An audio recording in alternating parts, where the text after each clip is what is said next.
بسم اللہ الرحمن الرحیم. مائی ڈیئر اسٹوڈنٹس، آج ہم پڑھیں گے ہیلن کیلر کے بارے میں. Helen Keller a girl with a vision. Helen Keller کے اندر وہ ساری صفات ہیں، وہ خوبیاں ہیں جو ہم نے پہلے عبدالستار ایدھی کے بارے میں پڑھی تھیں اور مدر ٹریسا کے بارے میں پڑھیں گے. لیکن جو ڈسٹنکٹیو فیچر اس کے اندر ہے، جو ایک امتیازی صفت ہے، وہ یہ ہے کہ مدر ٹریسا جو ہے وہ ڈیف نہیں ہے، بلائنڈ نہیں ہے، اس کو نظر بھی آتا ہے، وہ ایک نارمل ہیومن بینگ ہے. اور عبدالستار ایدھی جو ہے وہ بھی نارمل پرسن ہے.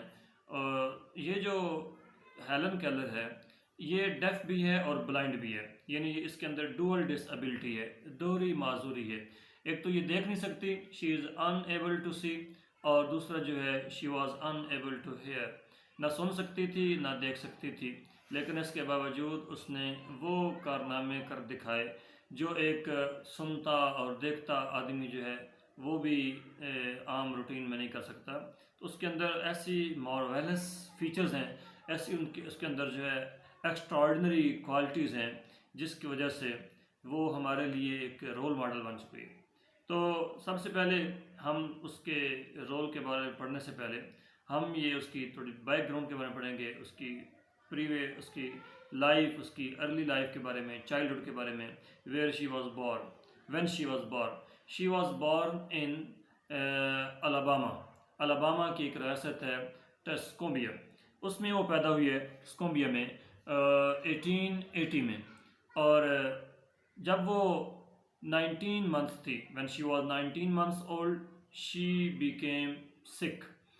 19 ماہ کی جب تھی وہ بیمار ہو گئی، اور اس بیماری کے نتیجے میں وہ نابینا بھی ہو گئی اور بہری اور گونگی بھی ہو گئی. اور اس کے پیرنٹس جو تھے اگرچہ وہ پریشان تھے اس کے بارے میں، لیکن دے آر optimistic، پرامید تھے، مایوس نہیں تھے. They are not heartbroken اور dis heart, they are optimistic and hopeful that their daughter would become a successful girl or lady. تو انہوں نے اپنی بیٹی کو لے گئے اپنے مشورے کے لیے اس کے الیگزینڈر گرام بیل کے پاس. الیگزینڈر گرام بیل جو ہے وہ کون تھا، اس کے بارے میں پڑھا، بڑا مشہور آدمی ہے. اس نے ٹیلی فون ایجاد کیا تھا. He was scientist, he invented telephone ایجاد کرنے والا تھا. تو اس نے، وہ خود ٹیچر تو نہیں تھا لیکن اس نے ان کو مشورہ دیا اور ایک انہیں ٹیچر سجیسٹ کیا کہ آپ این سلیوان کے پاس چلے جائیں تو وہ آپ کو بہتر ٹیچ کر سکے گی. تو اس کے پیرنٹس جو تھے انہوں نے الیگزینڈر گرام بیل کو مشورہ مان لیا، اور جب وہ 6 سال کی تھی تو انہوں نے اس کو این سلیوان کے پاس بھیجا. این سلیوان نے اس کو پڑھانا شروع کر دیا. این سلیوان نے کیسے پڑھایا، جو میتھڈ آف ٹیچنگ ہے وہ کیا تھا. ایک میتھڈ آف ٹیچنگ ہے بریل ٹیچنگ، اس کہتے ہیں بریل. تو یہ بریل جو ہے، یہ جو میتھڈ آف ٹیچنگ ہے یہ نابینا لوگوں کے لیے ہوتا ہے، جو بلائنڈز ہوتے ہیں ان کے لیے ہوتا ہے. یہ ڈاٹس ہوتے ہیں لگے ہوئے، اور وہ ڈاٹس جو ہوتے ہیں وہ ریپرزینٹ کر رہے ہوتے ہیں لیٹرز کو، کہ یہ اگر 2 ڈاٹ ہیں تو اے ہے، 3 ڈاٹ ہیں تو بی ہے، 3 4 سی ہے. اس طرح 4 یا 6 ڈاٹس ہوتے ہیں، ان کے ارد گرد سارا جو ہے نا وہ ایک ترتیب سے پیٹرنس لگے ہوتے ہیں، تو پتہ چلتا رہتا ہے کہ یہ کون سا لیٹر جو ہے اس کو ریپرزینٹ کیا جا رہا ہے. اصل میں بریل جو ہے یہ ایک فرینچ آئی تھنک ایک سائنٹسٹ تھا اور ایک بڑا ذہین آدمی تھا. وہ جو 3 سال کی عمر میں وہ بھی بلائنڈ ہو گیا تھا، اور اس نے پھر جو ہے نا یہ ایک سسٹم آف ٹیچنگ ایک انوینٹ کیا، ایجاد کیا، جس کے ذریعے سے وہ ڈاٹس کے ذریعے سے نابینا جو تھے وہ اس کو ٹچ کر کے دیکھ سکتے تھے کہ اے لکھا ہوا ہے، یہ بی لکھا ہوا ہے، یہ سی لکھا ہوا ہے. تو وہ جو میتھڈ آف ٹیچنگ تھا وہی اپلائی کیا این سلیوان نے ہیلن کیلر کے اوپر. اور ہیلن کیلر جو تھی اس کو این سلیوان نے ایک ڈال دی، ایک گڑیا دی، اور اس ساتھ اس نے اس کے ہاتھ کے اوپر جو ہے نا وہ ڈال لکھ دیا. اور اس کے بعد اس نے ایک کارڈ بورڈ دیا جس کے اوپر ڈفرینٹ سینٹینسز لکھے ہوتے تھے، ورڈز لکھے ہوتے تھے، اور وہ ریزڈ ہوتے تھے، ابھرے ہوئے ہوتے تھے، یعنی اوپر تھے، اور ان کو وہ ٹچ کر کے تو وہ جان لیتے تھے کہ کون سا لیٹر لکھا ہوا ہے. تو این سلیوان نے اس کو بہترین طریقے سے پڑھایا. تو اس کے بعد جو ہے اس نے یہ جو پہلی لیڈی ہے، پہلی گرل ہے بلائنڈ گرل ہے، اور بہت سے لڑکوں نے بیچلر ڈگری کی ہوئی ہے، لیکن یہ پہلی بلائنڈ گرل ہے جو ہیلن کیلر ہے جس نے بیچلرز ڈگری حاصل کی۔ بیچلرز ڈگری کیا ہوتی ہے؟ یہ بی اے کی ڈگری ہوتی ہے، بیچلرز ان آرٹس اور بیچلرز ان سائنس، یعنی 14 ایئرز ایجوکیشن ہوتی ہے، اس کو کہتے ہیں بیچلرز ڈگری۔ تو وہ اس نے اپنی ڈسیبلٹی کے باوجود، بہرا ہونے کے باوجود، اندھا ہونے کے باوجود اس نے وہ تعلیم حاصل کی۔ اور اس کے بعد جو ہے بچپن میں اس نے سٹارٹ کہاں سے کیا؟ سب سے پہلے جو ہے نا اس نے سکولز جو ہے، جو بوسٹن ایک جگہ کا نام ہے، بوسٹن کے ایک سکول سے اس نے پڑھنا سٹارٹ کیا، اور اس کے بعد بوسٹن کے بعد جو ہے وہ ریڈ کلف سکول کا نام ہے، ریڈ کلف کالج ہے، ریڈ کلف کالج میں اس نے 1904 میں بیچلرز کی ڈگری حاصل کی۔ اور اس نے سیکھا کیسے؟ بولنا کیا سیکھا؟ اگرچہ وہ سن نہیں سکتی تھی، دیکھ نہیں سکتی تھی، لیکن بول تو سکتی تھی۔ اب جو ہے نا ہم سنتے ہیں، جو بولتے ہیں پہلے ہم سنتے ہیں تب بولتے ہیں، بولنا سیکھتے ہیں سن کے۔ جب سن ہی نہیں سکتا وہ بولنا کیسے سیکھے گا؟ تو وہ جب کوئی بندہ بول رہا ہوتا تو اس کے گلے کو ٹچ کرتی کہ اس کا گلا کیسے وائبریٹ کرتا ہے، اور پھر اس کے ہونٹوں کو ٹچ کرتی کہ ہونٹ جب ہلتے ہیں تو کون سا لفظ بتا ہوتا ہے۔ تو ساتھ ایک اور بندہ انٹرپریٹر ہوتا تھا، مترجم ہوتا تھا، جو اس کو بتاتا تھا کہ جب گلا یوں وائبریٹ کرتا ہے تو یہ ساؤنڈ پروڈیوس ہوتی ہے، جب لپس یوں حرکت کرتے ہیں تو یہ ساؤنڈ پروڈیوس ہوتی ہے۔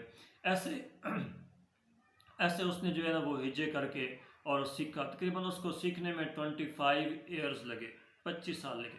اور 25 سال کے بعد جب اس نے وہ سیکھ لیا، بولنا سیکھ لیا، لکھنا سیکھ لیا، تو اس نے میگزین کے اندر جو ہے وہ آرٹیکل لینا سٹارٹ کر دیے، کالم لینا شروع کر دیے، اور جو ٹاپک اس کو ہوتا تھا کالمز کا وہ بلائنڈنس تھا، یعنی نابینا لوگوں کے بارے میں، ان کے مسائل، ان کے پریشانیاں اور ان کے جو حل ہے، سلوشنز ہے، اس کے بارے میں وہ لکھا کرتی تھی۔ تو اس کے بعد جو ہے 1913 تک آئی تھنک جو ہے نا اس نے 1913 میں یہ کام کیا، اور 1930 سے لے کے 1920 تک جو ہے نا وہ ایسے لیکچر دیتی رہی۔ اور 1920 کے اندر جو ہے نا اس نے ایک تنظیم تھی، اس تنظیم کا نام تھا the foundation of the blind, امریکہ کی تنظیم تھی۔ یہ الاباما جو ریاست ہے یہ بھی امریکہ کی ہے۔ تو امریکہ کے اندر اس نے جو فاؤنڈیشن فار دا بلائنڈ ہے اس کے لیے ڈونیشنز، چندہ مانگنا شروع کیا، اور وہ چندہ اکٹھا کرتی تھی اور اس تنظیم کی مدد کیا کرتی تھی۔ اور اس کے بعد اس نے گورنمنٹ کو بھی وہاں پہ آواز بلند کی، اور اس نے ایک کمیشن قائم کروایا۔ تقریباً 1937 میں یو ایس کی، یونائٹڈ اسٹیٹ کی تقریباً 30 اسٹیٹس کے اندر ایسے کمیشن قائم کیے گئے تھے جو بلائنڈ لوگوں کی ویلفیئر کے لیے کام کیا کرتے تھے۔ تو یہ تو اس کا رول ہو گیا ایز این کمپینر، یعنی اس نے کمپین کی اس تنظیم کے لیے، اور اس نے جو ہے کالم بھی لکھے اور اس نے آرٹیکلز بھی لکھے۔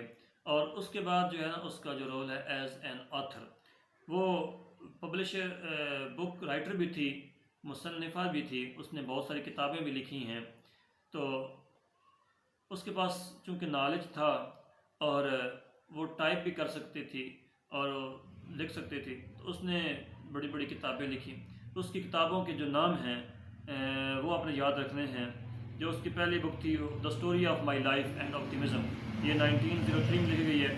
اس کے بعد دا ورلڈ آئی لیو ان، یہ 1908 میں اس نے لکھی ہے۔ اس کے بعد اس کی کتاب ہے آؤٹ آف دا ڈارک، اور مڈ اسٹریم ہے midstream my later life, Helen Keller journal, یہ اس نے ایک رسالہ لکھا تھا۔ اس کے بعد اس نے بک لکھی ہے لیٹ اس ہیو فیتھ، 1940 میں یہ اس نے کتاب لکھی ہے۔ یہ تقریباً اس نے 5-6 کتابیں بھی لکھی ہیں جو ہمارے لیے ایک رول ماڈل ہے، ہمارے لیے ایک سبق ہے، اس کے اندر مورل لیسن ہے۔ ایسی کتابیں اس نے لکھی ہیں جو ہمیں بھی دعوت فکر دیتی ہیں اور جو ہمارے اندر بھی ایسی روح پیدا کرتی ہیں۔ اس کے بعد جو ہے 1968 میں 1 جون کو اس کی ڈیتھ ہوئی ہے۔ ڈیتھ ہوئی کہاں پہ ہے؟ یہ ویسٹ پورٹ کے اندر وہ فوت ہوئی ہے، کنیکٹیکٹ اس علاقے کا نام ہے، وہاں پہ اس کی ڈیتھ ہوئی اور وہاں وہ مدفون ہے۔ تو she was born in 1880 and she died in 1968۔